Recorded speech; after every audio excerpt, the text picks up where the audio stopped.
Hello students, welcome back to my channel. कैसे हो आप सब? उम्मीद करती हूँ बेटा सभी अच्छे होंगे और अपना ख्याल भी रख रहे होंगे। तो बेटा आज हम करने जा रहे हैं अपनी वर्कशीट नंबर 33 साइंस सब्जेक्ट की है बेटा, 8th क्लास के बच्चों के लिए 12 तारीख की है, ठीक है। जिसमें हम रिप्रोडक्शन इन एनिमल्स चैप्टर से आज जानेंगे कि एसेक्सुअल रिप्रोडक्शन क्या होता है, ठीक है, और वो किन एनिमल्स के अंदर होता है। तो देखो, today we will learn about the asexual reproduction, the type of reproduction in which only a single parent. देखो यहाँ पर ध्यान देना बेटा, only a single parent is involve is called asexual reproduction, ठीक है। तो इसमें केवल एक ही सिंगल पेरेंट होता है जो क्या करता है, एक न्यू इंडिविजुअल को बर्थ देता है, ठीक है। There is no mixing of genetic information, और उसमें बेटा क्या होता है, सिर्फ उसी सिंगल पेरेंट की क्या होती है, इन्फॉर्मेशन उसमें जाती है, तो वो क्या लगता है हमें, बिल्कुल हूबहू उसके जैसा दिखता है। एग्जाम्पल बडिंग इन हाइड्रा, ठीक है, and yeast, binary fission in amoeba etcetera. तो ये सभी की जो एनिमल्स होते हैं या फिर कह सकते हो आप माइक्रो ऑर्गेनिज्म होते हैं, इन सभी के अंदर जो है किस तरीके का रिप्रोडक्शन होता है, एसेक्सुअल, ठीक है। अब बडिंग इन हाइड्रा, तो हम जानते हैं बडिंग इन हाइड्रा मतलब कि हाइड्रा में किस तरीके का होता है, तो बडिंग होता है। ये टाइप है बेटा इसका एसेक्सुअल रिप्रोडक्शन का, ठीक है। ऐसे कई टाइप है, आप दो ही पढ़ोगे, बडिंग और बाइनरी फिजन। तो देखो बडिंग क्या होता है, a bud start as a bulge on the parent body. तो एक बर्ड टाइप का, एक कली टाइप का निकलता है, उभार होता है किसके ऊपर, जो पेरेंट बॉडी होती है उसके शरीर के ऊपर। As this bud develops and grows it becomes a new individual organism.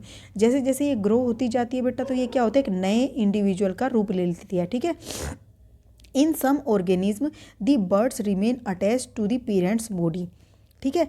लेकिन क्या होता है, कुछ ऑर्गेनिज्म के अंदर तो ये अटैच रहती है, जैसे कि यीस्ट के अंदर, ठीक है। और जब वो पूर्ण रूप से विकसित हो जाती है तभी शरीर से अलग होती है उनके। Finally it detach from a parent body, और जब वो पूर्ण रूप से विकसित हो जाती है तो वो डिटैच हो जाती है, मतलब अलग हो जाती है। And develop into A complete mature individual, और एक कंप्लीट मैच्योर इंडिविजुअल के रूप में वो विकसित हो जाती है, ठीक है, जो कि बिल्कुल ऐसी ही लगती है। अब since new individual is developed from a bird, यानी कि कली से, मुकुल से उत्पन्न हुआ है, इसलिए this type of reproduction is called the budding, ठीक है। तो इस तरीके का जो रिप्रोडक्शन होता है उसको हम बडिंग बोलते हैं, ठीक है। हिंदी में बेटा इसको मुकुलन बोलते हैं, क्योंकि मुकुल है उसका नाम, और यहाँ पर बडिंग यानी कि बर्ड से उत्पन्न होते हैं, तो बडिंग इसका प्रोसेस का नाम हो गया, ठीक है। ये आपको डायग्राम में दिखाया भी गया है। उसके बाद बेटा बाइनरी फिजन इन अमीबा। तो अमीबा के अंदर बाइनरी फिजन कैसे होता है, ये एक और दूसरा टाइप है बेटा एसेक्सुअल रिप्रोडक्शन का। दो टाइप पढ़ रहे हो, बडिंग और बाइनरी फिजन। तो बडिंग तो होता है हाइड्रा में, ठीक है, किसमें होता है, हाइड्रा में और यीस्ट में। और जो बाइनरी होता है फिजन वो अमीबा के अंदर होता है, ये ध्यान रखना है, इसमें 1 मार्क्स में क्वेश्चन पूछे जाते हैं। Amoeba is a single cold organism which begins it's reproduction by division of its nucleus into 2 nuclei, ठीक है। यानी कि अमीबा क्या है, एक सिंगल है, ठीक है, मतलब एक सिंगल सेल्ड, यानी कि एक ही कोशिका का बना होता है। आप पहले ये देखो बेटा, ये एक कोशिका है।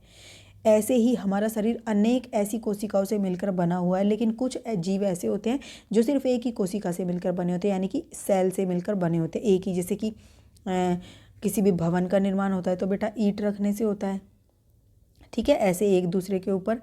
तो ये वाला जो हिस्सा है, ये इसकी एक ईंट क्या हो गई, एक तरीके का रचनात्मक इकाई हो गई, ठीक है, फंक्शनल क्या नाम है आप कह सकते हो, यूनिट हो गई। ऐसे ही हम सभी सजीव जो प्राणी होते हैं, जो लिविंग ऑर्गेनिज्म होते हैं, उनके अंदर ये सेल जो होता है ये क्या है, एक फंक्शनल आप कह सकते हो यूनिट है जो कार्य करती है। तो जो अमीबा है वो सिर्फ एक ही सेल से मिलकर बना होता है, यानी कि सारे कार्य यही करेगी। जबकि जो जिसमें काफ़ी सारे सेल से मिलकर बने होते हैं उनके अंदर क्या होता है, हर कार्य को करने के लिए अलग अलग ग्रुप होता है सेल का।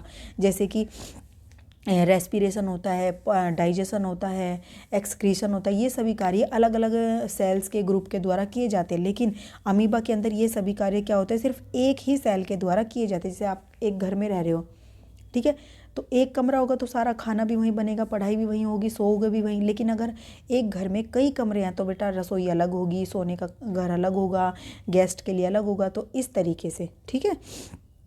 This is followed by division of cytoplasm of the body into 2 with the each part of receiving A nucleus. अब यहाँ पर क्या होता है बेटा, जो सबसे पहले डिवीज़न होता है वो होता है साइटोप्लाज्म, ठीक है, यानी कि न्यूक्लियाई जो होता है इसका बेटा, ये डिवाइड होना शुरू होता है पहले धीरे धीरे, और जब ये डिवाइड हो जाता है अलग, फिर इसका जो ये पार्ट है सेल वाला ये डिवाइड होना शुरू होता है, ठीक है, और ये फिर अलग अलग हो जाता है, जिसका सबका अपना एक न्यूक्लियस होता है और अपना ही एक क्या होता है, साइटोप्लाज्म होता है, ठीक है। फाइनली 2 डॉटर अमीबा सेल्स, इनको हम डॉटर अमीबा सेल्स बोलते हैं, ठीक है। यहाँ पर देखो पेरेंट अमीबा था ये, जिससे ये उत्पन्न हो रहे हैं, ये हो रहा है एलोंगेशन ऑफ न्यूक्लियस, यानी कि ये बढ़ रहा है। फिर उसके बाद ये डिवाइड हो गया 2 भागों में, फिर उसके बाद इसका जो साइटोप्लाज्म था वो भी डिवाइड हो गया और न्यू डॉटर सेल्स हमें दिए हैं, ठीक है। और किससे हुआ, एक पेरेंट से 2 उत्पन्न होते हैं इसमें, तो एक तरीके से आप इसको ये भी कह सकते हो डिवीजन हो जाता है एक सेल का 2 पार्ट्स में, इसलिए इसको हम क्या बोलते हैं, बाइनरी फिजन। तो this type of asexual reproduction in which an animal reproduce by dividing into 2 individuals is called binary fission, ठीक है। अब हम इसके करते हैं क्वेश्चन। तो देखो बेटा, फर्स्ट क्या है, define budding and binary fission. तो आपको इसकी डेफिनेशन बतानी है, तो आप क्या लिखोगे, देखो मैं आपको पहले बताती हूँ बाइनरी फिजन की। यहाँ से देखो दिस की जगह यहाँ पे लिखोगे the type of asexual reproduction in which an individual reproduce by dividing into 2 individuals is called binary fission, ठीक है। अब दूसरा क्या होगा बेटा, आप लिखोगे यही लाइन लिखोगे, उसमें भी मैं कलर से बता देती हूँ अलग से, the type of asexual reproduction in which तो उसमें भी इतना ही लिखना है, ठीक है, इतना दूसरे वाले में लिखोगे बडिंग वाले में। उसके बाद क्या करना है, उसके बाद यहाँ से लिखोगे new individual is develop from a bird, ठीक है। फिर उसके बाद ये लाइन नहीं लिखनी है, यहाँ से लिखोगे इज कॉल्ड बडिंग, ठीक है, इज कॉल्ड एज बडिंग, यानी कि क्या है बेटा, कुल मिलाकर the type of asexual, ए है ये, ठीक है, reproduction in which the type of asexual reproduction in which new, ठीक है, a new individual is develop from a bud is called as budding. तो ये डेफिनेशन उसमें लिख दोगे बडिंग में, ठीक है। अब देखो बेटा, आपका नेक्स्ट क्वेश्चन क्या है, कलर चेंज कर लेती हूँ मैं। तो देखो नेक्स्ट है give example of organism where budding and binary fission can be seen. तो आपको उनके एग्जाम्पल देने जिनके अंदर ये होती हैं, बडिंग किसके अंदर होती है और बाइनरी किसके अंदर होती है। तो बेटा देखो, बडिंग होती है हाइड्रा में और यीस्ट के अंदर, तो आप लिख दोगे बडिंग इज अक्कर इन, आप लिखोगे budding is occurs in hydra and yeast, ठीक है। इसी तरीके से बाइनरी फिजन, मेरा आज बेटा थोड़ा सा कोल्ड हो रखा है, binary fission is occurs in, किस में लिखोगे, अमीबा, ठीक है, ये लिख दोगे सेकंड में। फिर थर्ड है बेटा, why is the new organism produce in asexual reproduction exact copy of the parent, यानी कि जो हमने अभी पहले पढ़ा था कि जो हम ए सेक्सुअल रिप्रोडक्शन से जो भी नया जीव उत्पन्न होता है वो बिल्कुल ऐसा लगता है जो कि उसका पेरेंट होता है, ठीक है। तो ऐसा क्यों होता है, तो आप लिखोगे because only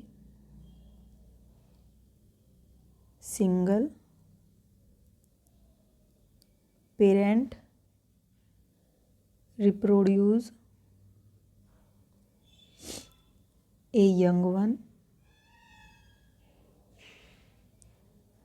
whose characteristics CHARA characteristics is transferred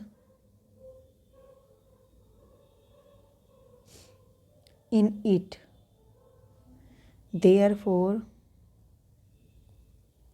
फिर आप लिख दोगे the new organism produce in asexual reproduction exact copy of the parent, ठीक है, इतना आप लिख दोगे। Because only single parent reproduce a young one whose characteristics is transferred in it, therefore the new organism produce in asexual reproduction exact copy of the parent, यहाँ तक, okay.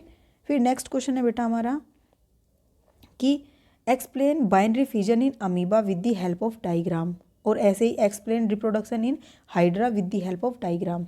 ठीक है, तो आपको बाइनरी फिजन का पूछा है तो आप क्या करोगे, ये डायग्राम आपको बनाना है और बेटा ये स्टेप बाय स्टेप आपको ये वाला भी और ये वाला भी यहाँ तक आपको कंप्लीट लिख देना है। ठीक है, तो ये आपका हो जाएगा।